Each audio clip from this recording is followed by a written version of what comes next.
Alright, so we're gonna need to take the wheel off. So I would recommend breaking your lugs loose before you jack it up. Just makes it a whole lot easier. That way your wheel's not spinning or anything like that. So break your lugs loose first. Next you need to jack up your car. There's a little arrow here showing you the spot where there should be a little spot to put your jack underneath there and lift it up. Alright, now we got the car jacked up, so now go ahead and take your lug nuts the rest of the way out and break the wheel off. Might be a little tough, but just pound on it if you're changing your original struts. I don't know, mine were pretty tough to get off here on the other side, so just keep beating on it and break them loose.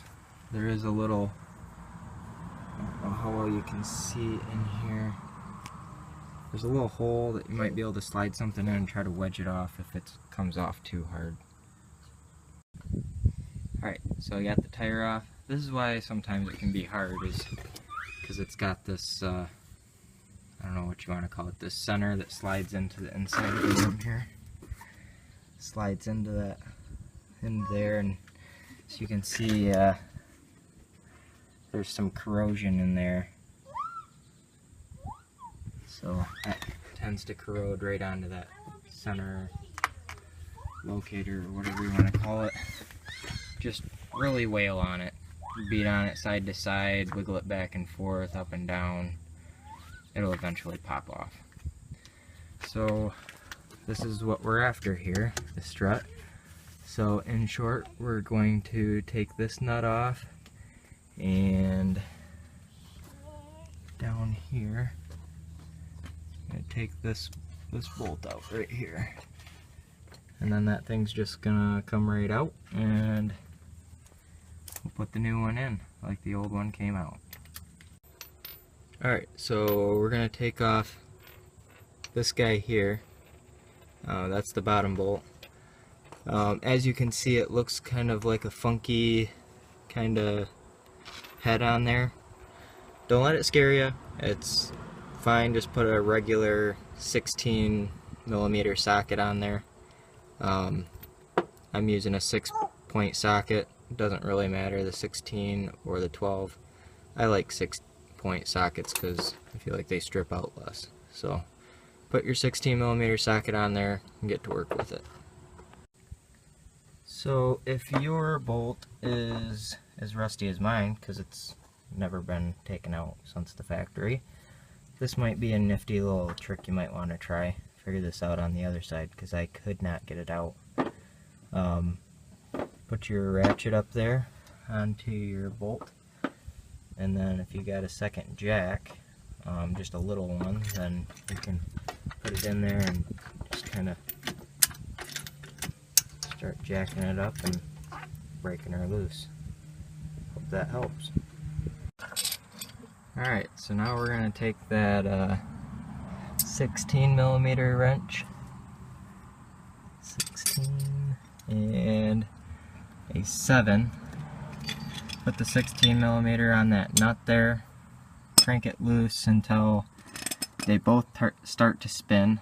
When they both start to spin, then you're going to need to put that 7mm on the rod there, and I just like turn it and let it tighten against, or hit against there, and then you can, it's harder to do with one hand, but lift your 16mm off that nut, rotate it, crank it back and do it again.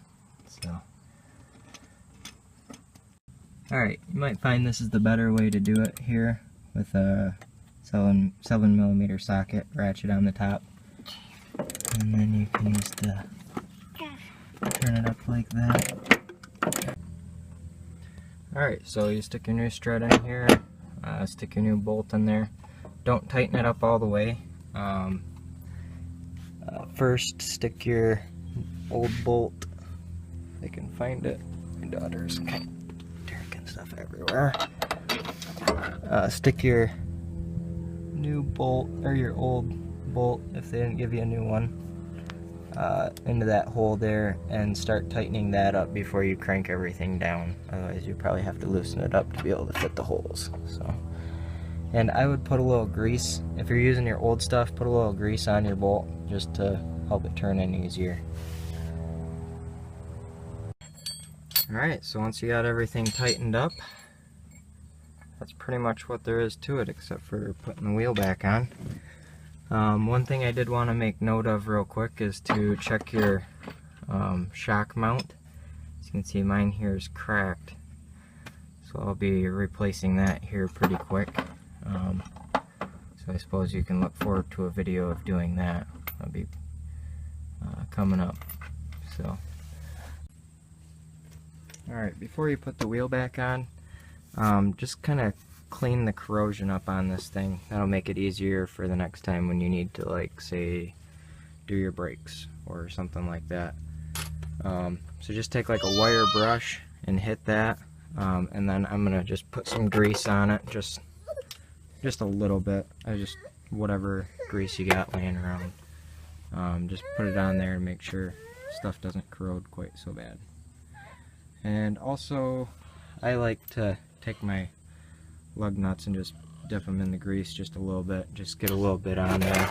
Just, I mean, nothing fantastic or anything. Just a little bit, just to keep them from seizing up in there on you. So, alright, so I got this cleaned up. I just wanted to show you how much grease I put on there. As you can see, just touch your finger in the grease and then just rub it on there. It doesn't need to be, you know, don't get crazy with it because this is your rotor. But, you know, just put a little bit on there and just kind of smear it around. You don't want it to like goop out and run out onto your rotor, obviously, so just put a little bit on there. It's nothing too crazy. Last step, make sure you tighten your lug nuts. Make sure they're good and tight so you're not running down the road and all of a sudden hear a wobbling and your tire falls off. Tighten them down, let your car down slow.